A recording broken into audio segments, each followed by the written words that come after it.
नमस्कार दोस्तों, thrilling ghost stories India में आपका स्वागत है। और आज की कहानी आपको लेकर जाएगी हिमाचल प्रदेश के पहाड़ों में, जहां ठंडी हवाओं के बीच छिपा है एक ऐसा रहस्य जिसे सुनकर शायद आप रात को खिड़की खुली छोड़कर सोने की गलती कभी नहीं करेंगे। ये कहानी है 3 दोस्तों की, आर्यन, कबीर और मानव। तीनों को घूमने का बहुत शौक था, खासकर पहाड़ों में। उन्हें हमेशा नई जगहों पर जाने की चाह रहती थी। पहाड़ों की ठंडी हवा और वहाँ का शांत माहौल उन्हें बहुत पसंद था, जहाँ सन्नाटा भी अलग ही महसूस होता है। इस बार उन्होंने अपनी मंजिल को चुना था। वो थी हिमाचल प्रदेश का धर्मशाला, एक ऐसी जगह जो अपनी खूबसूरती के लिए बहुत फेमस है। लेकिन हर खूबसूरत जगह की तरह वहाँ भी कुछ ऐसे कोने होते हैं जहाँ सन्नाटा थोड़ा ज़्यादा गहरा होता है, और जहाँ रातें सिर्फ अंधेरी नहीं बल्कि रहस्यमय भी होती हैं। सफ़र लंबा और थकान देने वाला था। पहाड़ी रास्ते घुमावदार थे। हर मोड़ पर धुंध धीरे धीरे सड़क को निगलती जा रही थी। कई घंटों की थकान, ठंड और लगातार ड्राइव करने के बाद जब वो धर्मशाला पहुंचे, तब रात अपने पूरे अंधेरे के साथ पहाड़ों पर छा चुकी थी। आधी रात का समय था। सन्नाटे में डूबी घड़ी और हड्डियां कपा देने वाली ठंड। आलम ये था कि सांस लेना भी मुश्किल हो रहा था। थकान इतनी ज़्यादा थी कि अब उन्हें बस एक कमरे की ज़रूरत थी, एक ऐसी जगह जहां वो आराम कर सकें। लेकिन शायद उस रात उनकी किस्मत कुछ और ही लिख चुकी थी। उन्होंने एक के बाद एक कई होटल देखे, लेकिन हर जगह या तो नो वैकेंसी का बोर्ड लगा था या दरवाजे बंद थे। सड़कें धीरे धीरे खाली होती जा रही थी और आसपास का सन्नाटा अब थोड़ा अजीब सा लगने लगा था। करीब 1 घंटे तक भटकने के बाद जब उन्हें उम्मीद लगभग ख़त्म सी होने दिखने लगी, तभी उन्हें एक होटल दिखाई दिया, जंगल के किनारे एकदम सुनसान जगह पर। होटल पुराना था, दीवारों पर दरारें थी और बाहर लगी पीली लाइट बार बार टिमटिमा रही थी, जैसे वो भी पूरी तरह जलना ना चाहती हो।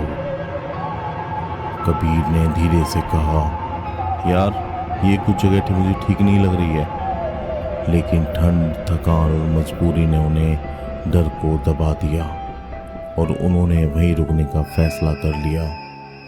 होटल का मालिक एक अजीब सा आदमी था। उसने ज़्यादा सवाल नहीं पूछे, बस चुपचाप उन्हें एक कमरे की चाबी दे दी। और जाते जाते बस एक पल के लिए उन्हें ऐसा देखा जैसे वो कुछ जानता हो या फिर उनसे कुछ कहना चाहता हो, लेकिन फिर बिना कुछ बोले ही मुड़ गया। कमरे में घुसते ही उन्हें महसूस हुआ कि ठंड बाहर से ज़्यादा अंदर है। हवा भारी थी और एक अजीब सी खामोशी उनके पूरे कमरे में फैली हुई थी।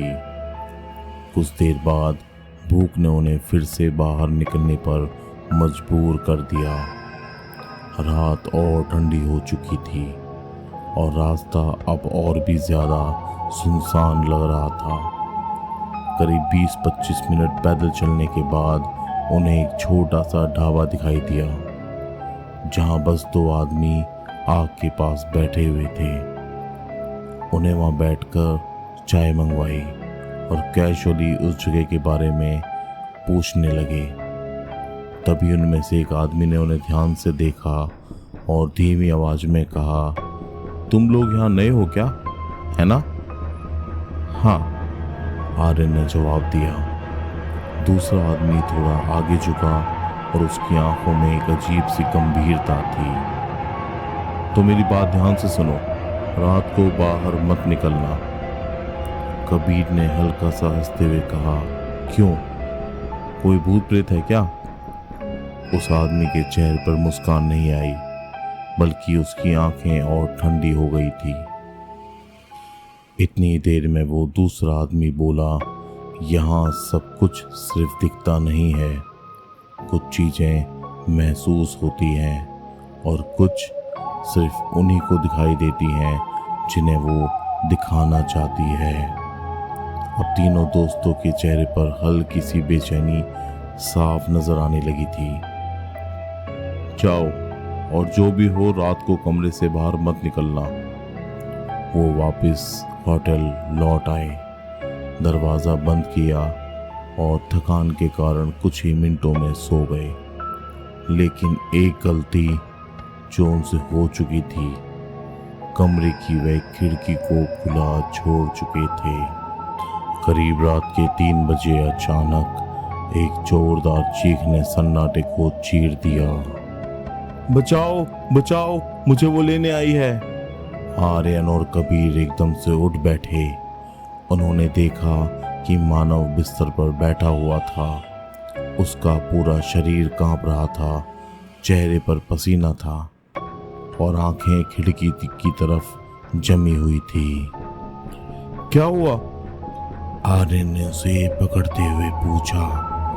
मानव की आवाज कांप रही थी। वो वहां खड़ी है, वो खिड़की के बाहर है, सफेद कपड़ों में है, उसकी आंखें, वो इंसान नहीं है। कबीर ने तुरंत खिड़की की तरफ देखा, वहां कुछ भी नहीं था, लेकिन कमरे का तापमान अचानक गिर गया था। हवा का एक तेज झोंका अंदर आया, पर्दे अपने आप हिलने लगे और उसी पल मानव चीख पड़ा, उसे बंद कर दो, वो अंदर आ जाएगी। आर्यन ने तुरंत खिड़की बंद कर दी, लेकिन मानव की नजरें अभी भी वहीं टिकी हुई थी, जैसे वो चीज अभी भी बाहर खड़ी हो और इंतजार कर रही हो। उस रात तीनों में से कोई नहीं सोया। हर सेकंड उनको ऐसा लग रहा था कि जैसे उन्हें कोई देख रहा हो, जैसे कमरे में वो 3 लोग नहीं हो, 4 लोग हों। सुबह होते ही उन्होंने बिना कुछ सोचे वहां से निकलने का फैसला कर लिया। तीनों दोस्तों ने जल्दी जल्दी अपना सामान पैक किया और बिना पीछे मुड़े देखे होटल से बाहर निकल गए।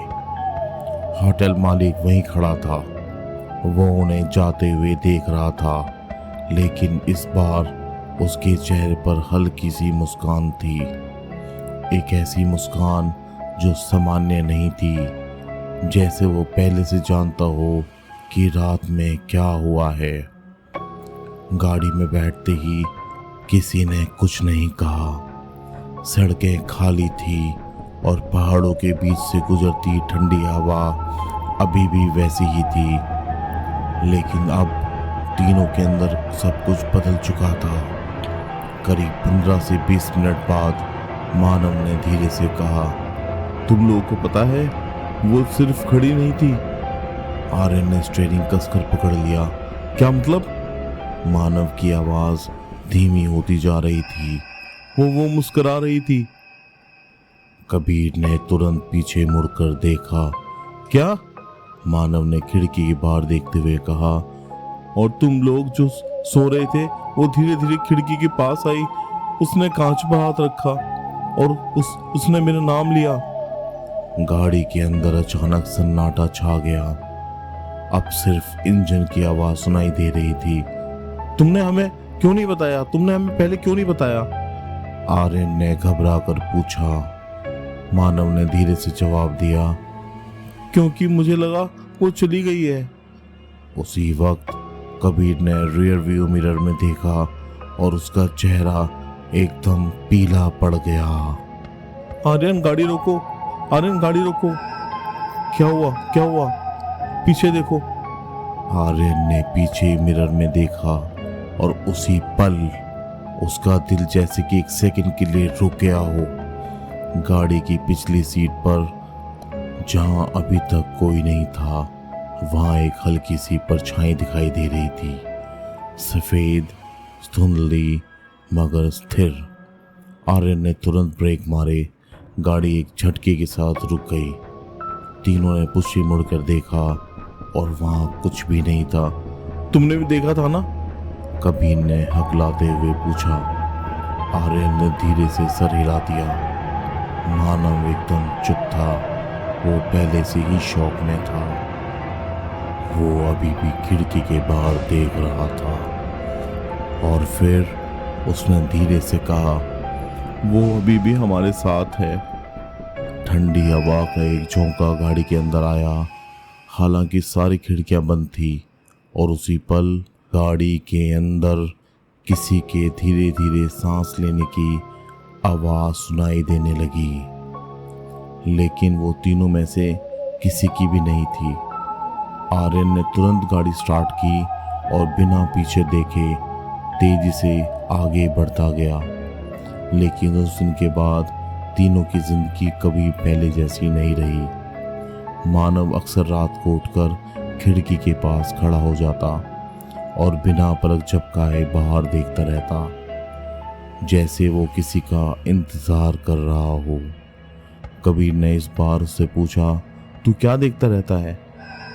मानव ने धीरे से मुस्कुरा दिया और जवाब दिया, तुम्हें नहीं दिखाई दी क्या? वो सिर्फ मुझे दिखाई देती है।